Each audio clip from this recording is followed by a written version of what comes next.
Hi, I'm Nicholeen Peck, and I teach parenting and self-government and family communication. And in this video, I'm going to be answering the question, how to get over disappointment in your child.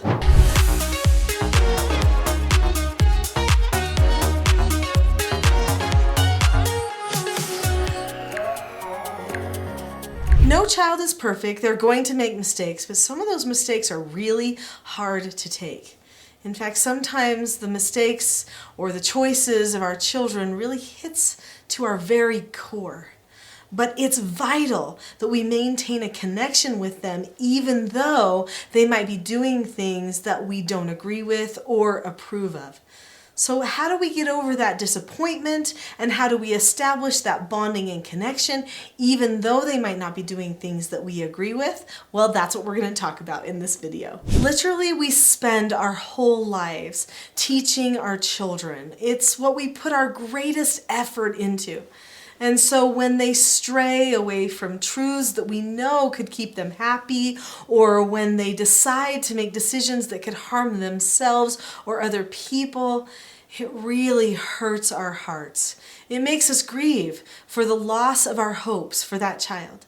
But one thing we need to remember is that no person is ever lost forever, and there always is hope for improvement. In fact, if you want a person to be inspired to become a better version of themselves, then the best thing you can do is be the best version of yourself and choose to bond and love them no matter what. Years ago, I started telling my children, I love you no matter what.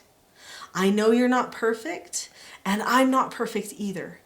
We are going to work through the hardships that we have and some of our flaws. And if you happen to make a mistake, it's okay. It's safe here. This is the safest place for you to make a mistake. I will love you no matter what. You have to own that, because you have to always see the potential in the child, not just the mistake that they made or the bad choice that they had. Every person has some goodness inside, even if you haven't seen it for a while. They do. In fact, when I was a foster parent of troubled children, I took in youth. They were all between the ages of 12 and 18. During this time, I realized that the only way I was going to help these children was if I decided that I trusted in that spark of light, that spark of goodness that was within them. If I could reach that place, I figured, then I knew that they could recognize truth. But it required my love and commitment, my dedication to leading them and guiding them, even if it seemed like they hated it, even if it seemed like they kept making mistakes again and again. So, where is the goodness? Do you realize that every single person is born with the potential to be the best version of themselves? And it's never over. Even if they're in an addiction or they've, run away from home, bad circumstances, even if it's the worst thing that you can imagine, they are not done yet. And we have to trust that. We have to trust that there will come an honesty point in their lives where they will say, do I know anyone who's happy? And if they do, hopefully that person is you. If you are happy, if you have decided to be okay with the fact that they made a bad choice, a choice you wished they would have never made, and still love them despite it, then you will still have the power with yourself or your memory to bring them back to the truths that you wished that they would have followed to begin with. Before I share one of the key skills that you can use to overcome disappointment, hit the subscribe button, because you are not going to want to miss some of the other videos that we come out with on this channel that help teach you about self-mastery and touching the hearts of your family members. Subscribe now. In the Teaching Self-Government Parenting program, I talk about teaching children 4 basic skills. Well, these 4 basic skills are for adults too. And one of the key skills that you need as an adult to help you overcome some of that grief, some of that sorrow that you have because your child has made a decision that you wish they wouldn't have made, is the skill accepting a no answer. To accept a no answer, you look at the situation or the person, You keep a calm face, voice, and body. You say, okay, or you disagree appropriately with the person or the situation, and then you drop the subject. That means you consciously choose not to think about it anymore. You choose to move on, to have hope, to be optimistic.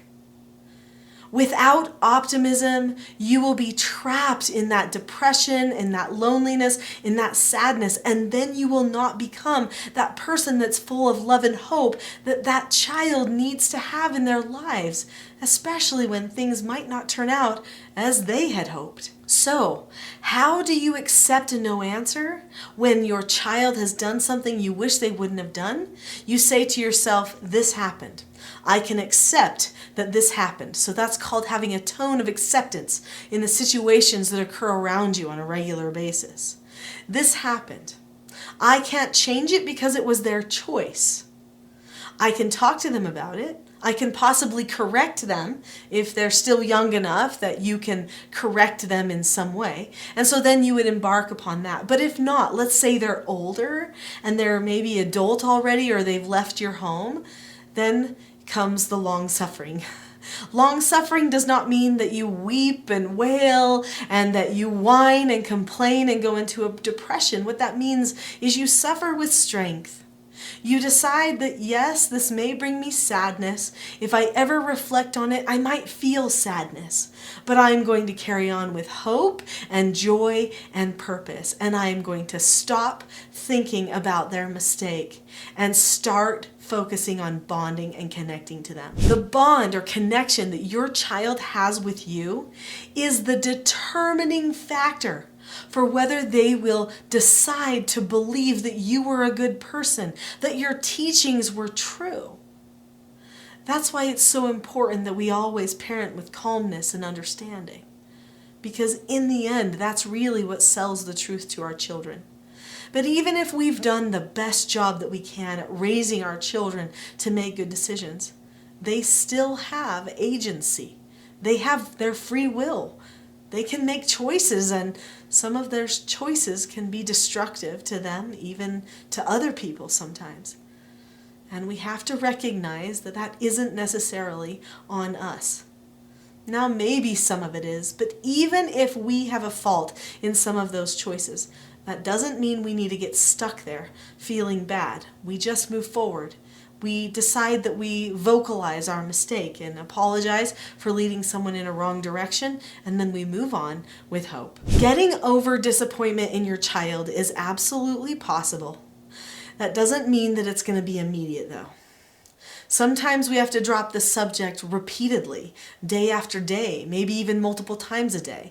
We have to tell ourselves, don't think about this. Think about the potential that that child has. Think about reaching out to that child in love and understanding. That's what we need to focus on, things that will take us somewhere. Getting trapped in our disappointment only leads to shutting us down and damaging our relationship with them. It's not worth it. And if you have a child who's making decisions because they are oppositional defiant, you getting depressed or down will just increase their oppositional behavior. So remember that too. You deciding that you can love them no matter what actually shows them that battling against you is really only them battling against themselves. If you've enjoyed this video, I know you're going to love my next video, which is a full class all about how to stay out of some of the emotional traps that we can find ourselves in, and some of the behavioral traps as well. The class is called The Expectation Trap versus the Cycle for Success.